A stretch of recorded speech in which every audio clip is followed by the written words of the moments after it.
അസ്സാം വലൈക്കും. Welcome back to ഫിച്ചസ് കോക്ടൈൽ. അപ്പോൾ എല്ലാവരും സുഖമായിട്ടിരിക്കണമെന്ന് വിശ്വസിക്കുന്നു. അപ്പോൾ ഇന്നത്തേത് ഒരു അടിപൊളി അച്ചാറിൻ്റെ റെസിപ്പിയാണ് കേട്ടോ ഷെയർ ചെയ്യുന്നത്. അപ്പോൾ നമുക്ക് കല്യാണ വീട്ടിലൊക്കെ കിട്ടുന്ന ഒരു അടിപൊളി അച്ചാറിൻ്റെ റെസിപ്പിയാണ്. ഇത് പപ്പായ വെച്ചിട്ടാണ് കേട്ടോ ഉണ്ടാക്കുന്നത്. അപ്പോൾ ഞാനിവിടെ ഉപയോഗിച്ചിട്ടുള്ളത് വീട്ടിൽ തന്നെ ഉണ്ടായ പപ്പായയാണ്. പിന്നെ അതുപോലെ തന്നെ ഇത് നമുക്ക് ഉണ്ടാക്കി ഉടനെ തന്നെ കഴിക്കാൻ പറ്റുന്ന ഒരു അച്ചാറാണ് കേട്ടോ. അപ്പോൾ വേഗം തന്നെ നമുക്ക് റെസിപ്പിയിലോട്ട് കിടക്കാം. അപ്പോൾ ആദ്യം തന്നെ ഈ അച്ചാർ തയ്യാറാക്കിയെടുക്കാൻ വേണ്ടിയിട്ട് നമുക്കൊരു പാൻ വയ്ക്കാം. പാനിലോട്ട് ഞാൻ ഒരു 1/2 ടീസ്പൂൺ കടുക്, 1/4 ടീസ്പൂൺ ഉലുവ, ഇത് രണ്ടും കൂടി നമുക്കൊന്ന് ഡ്രൈ റോസ്റ്റ് ചെയ്തെടുക്കണം.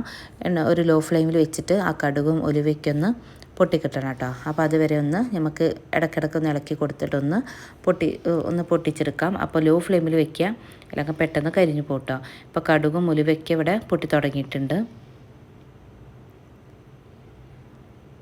അപ്പോൾ ഇത്രയും നന്നായിട്ട് പൊട്ടിയതിന് ശേഷം നമുക്കിതൊരു പാത്രത്തിലോട്ട് ചൂടാറാൻ വെക്കാം കേട്ടോ. ചൂടാറിയതിന് ശേഷം നമുക്ക് മിക്സിയിലെ ചെറിയ ജാറിലിട്ടിട്ടൊന്ന് പൊടിച്ചെടുക്കണം.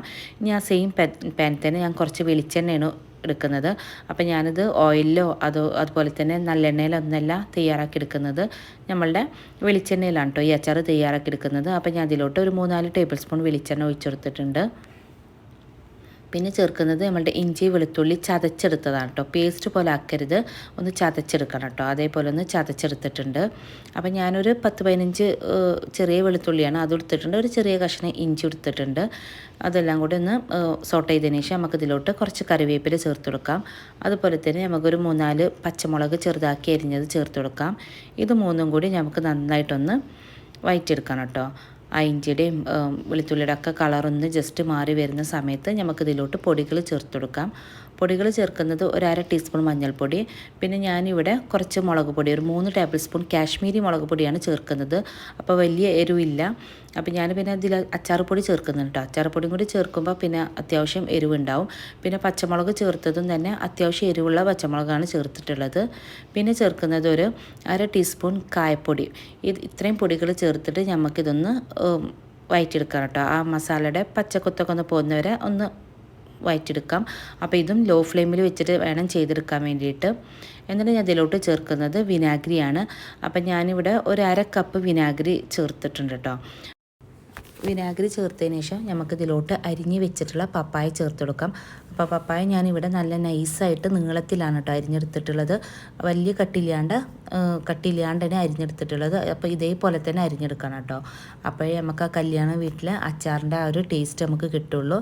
അത് ചേർത്തതിന് ശേഷം നമുക്കിത് നന്നായിട്ട് ഒന്ന് മിക്സ് ചെയ്തെടുക്കണം. എല്ലായിടത്തും ആ മസാല നന്നായിട്ട് നന്നായിട്ട് ആ പപ്പായയിലൊക്കെ നന്നായിട്ടൊന്ന് കോട്ട് ചെയ്ത് കിട്ടണം കേട്ടോ. അപ്പോൾ നന്നായിട്ട് തന്നെ മിക്സ് ചെയ്ത് കൊടുക്കുക. അപ്പോൾ നമ്മൾ ഇതിലോട്ട് ഇതുവരെ ഉപ്പ് ചേർത്തിട്ടില്ല. അപ്പോൾ നമുക്ക് കുറച്ച് ഉപ്പ്, ആവശ്യത്തിനുള്ള ഉപ്പ് ചേർത്തിട്ട് നന്നായിട്ടൊന്ന് മിക്സ് ചെയ്ത് കൊടുക്കാം. പിന്നെ ഉപ്പ് നോക്കിയിട്ട് നമുക്ക് വേണമെങ്കിൽ ഉപ്പും വിനാഗിരിയൊക്കെ ചേർത്ത് കൊടുക്കാം കേട്ടോ. അപ്പോൾ ഇത് കൂടുതൽ സമയമൊന്നും വേവിക്കേണ്ട. അപ്പോൾ ഈ സമയത്ത് നന്നായിട്ട് മിക്സ് ചെയ്തതിന് ശേഷമാണ് ഞാൻ ഇതിലോട്ട് അച്ചാർപ്പൊടി ചേർക്കുന്നത്. ഒരു 2 ടേബിൾ സ്പൂൺ അച്ചാർപ്പൊടി ചേർത്ത് കൊടുത്തിട്ടുണ്ട് കേട്ടോ. അപ്പോൾ അച്ചാർപ്പൊടിയും കൂടി ചേർത്തിട്ട് നന്നായിട്ട് മിക്സ് ചെയ്ത് കൊടുക്കുക. നമ്മൾ മുന്നേ മസാല ഇട്ട സമയത്ത് നമ്മൾ അച്ചാർപ്പൊടി ചേർത്തിട്ടില്ല, ആ സമയത്ത് ഇട്ട് കൊടുക്കണ്ട. നന്നായിട്ട് മിക്സ് ചെയ്തതിന് ശേഷം അച്ചാർപ്പൊടി ഒന്നും വറുത്തെടുക്കേണ്ട ആവശ്യമില്ല കേട്ടോ. അപ്പോൾ അതുകൊണ്ടാണ് നമ്മൾ അച്ചാർപ്പൊടി ഈ സമയത്ത് ചേർക്കുന്നത്. അപ്പോൾ ഞാൻ ഉപ്പ് നോക്കിയപ്പോൾ ഉപ്പ് കുറച്ച് കുറവുണ്ടായിരുന്നു. അപ്പോൾ ഞാൻ കുറച്ചും കൂടി ഉപ്പ് ചേർത്ത് കൊടുത്തിട്ടുണ്ട് കേട്ടോ.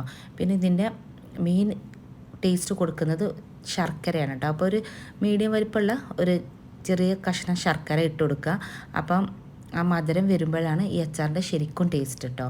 അപ്പോൾ ഞാൻ അതിലോട്ട് കുറച്ചും കൂടി വിനാഗിരി ആഡ് ചെയ്ത് കൊടുത്തിട്ടുണ്ട്. അപ്പോൾ ശർക്കര ഇല്ലെങ്കിൽ ശർക്കരപ്പൊടി ചേർത്ത് കൊടുത്താലും മതി. അപ്പോൾ ആ ശർക്കര ചേർക്കുമ്പോൾ നല്ലൊരു ടേസ്റ്റാണ് കേട്ടോ. നമുക്കിത് ഒരു 2-3 മിനിറ്റ് ഒന്ന് അടച്ച് വെച്ച് വേവിക്കണം. വല്ലാണ്ട് പപ്പായ കുക്കായിട്ട് ഉടഞ്ഞു പോകരുത്.